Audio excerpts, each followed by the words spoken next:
Here with Tanner Gualino, Braden Fox, and Jendi Cuello. Cuello? Yep. Cuello. There we go. Sorry about that, Jendi. Guys, 21-20.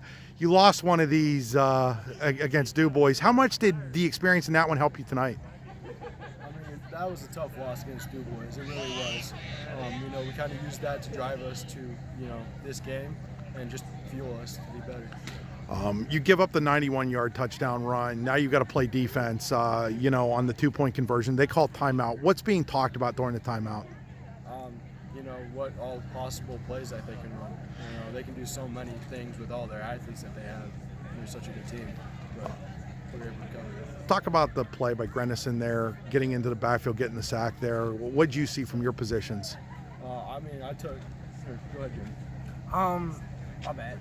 But, we're just, those are big time plays that always need to be made by our D-line. We stress that to our D-lineman that was that play. Whenever there's always that one play in a game that defines the whole game itself.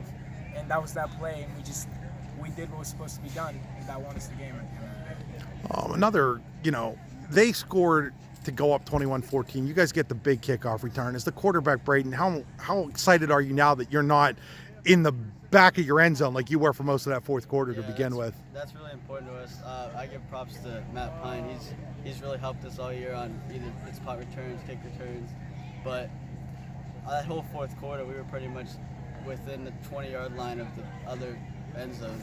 So to be up at the 50-yard line gives us a good chance, get first down, get another touchdown.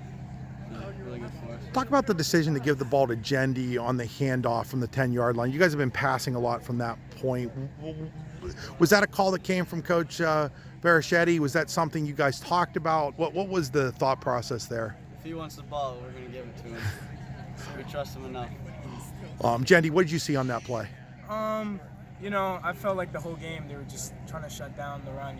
Last game I went off and I tried to stay humble, but I feel like they were expecting something like that again, so they focused a lot on stopping the run, which for most they did, but eventually there was just, you can't keep going and stopping the runs. Eventually we got something through, and that's exactly what we needed. When you're given the second opportunity on the two-point conversion, is it like, okay, the pass didn't work, we're at the one now, it's time for Jendi time, or what's the... It's not only Jendi either, it's our O-line. They're a huge part of this team. Tanner's one of them. They fuel our offense.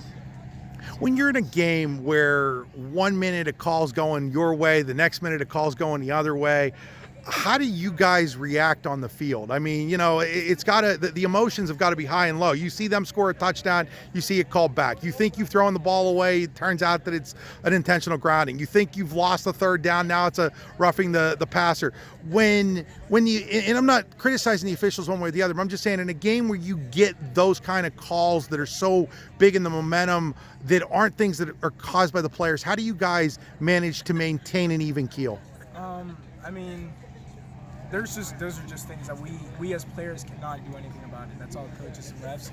All we have to do, we're out there to play the game, and if there's a call that we don't feel it's fair and there's nothing we can do about it, we simply move on. It's always next play mentality and just keep moving on, get another stop. A couple weeks ago, you go up the Port. You don't have the game you guys want. You've come back and played really well since then. What was the message after that game? It was a tough game. It was a Saturday afternoon, It's the environment we weren't used to. Some kids were just really not feeling it, and you could tell that's not how our team usually plays. But after that game, we realized that we need to step up. We're in the playoff area now, and we need these wins. We really need them. So, again, we did what we needed to do, and we won this game.